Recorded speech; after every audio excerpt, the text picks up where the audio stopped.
തദ്ദേശ തെരഞ്ഞെടുപ്പിലെ സ്ഥാനാർത്ഥി ചിത്രം തെളിഞ്ഞു. അന്തിമ പട്ടിക സംസ്ഥാന തെരഞ്ഞെടുപ്പ് കമ്മീഷൻ പ്രസിദ്ധപ്പെടുത്തി.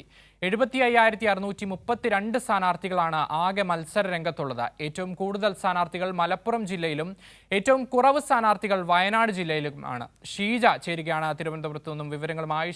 ഷീജ, അന്തിമ ചിത്രം തെളിയുമ്പോൾ എങ്ങനെയാണ് സമഗ്രമായ വിവരങ്ങൾ?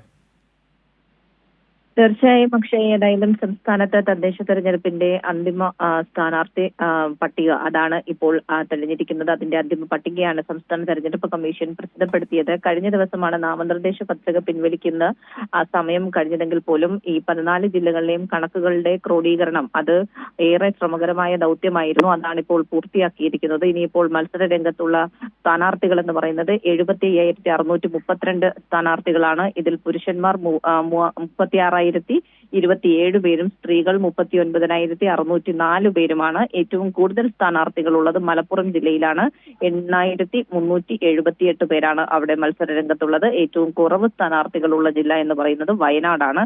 1,967 സ്ഥാനാർത്ഥികൾ മാത്രമാണ് വയനാട് ജില്ലയിൽ മത്സര രംഗത്തുള്ളത്. 2020 കണക്ക് വെച്ച് നോക്കുമ്പോൾ 2020 21,865 വാർഡുകളിലായി 75,013 സ്ഥാനാർത്ഥികളാണ് മത്സര രംഗത്തുണ്ടായിരുന്നത്. അതാണ് ഇത്തവണ വാർഡുകളുടെ എണ്ണത്തിലും വർധനമുണ്ട്. 23,576 വാർഡുകളിലായിട്ടാണ് ഇത്തവണ സംസ്ഥാനത്ത് 75,632 സ്ഥാനാർത്ഥികൾ മത്സര രംഗത്തുള്ളത്. അക്ഷയ്.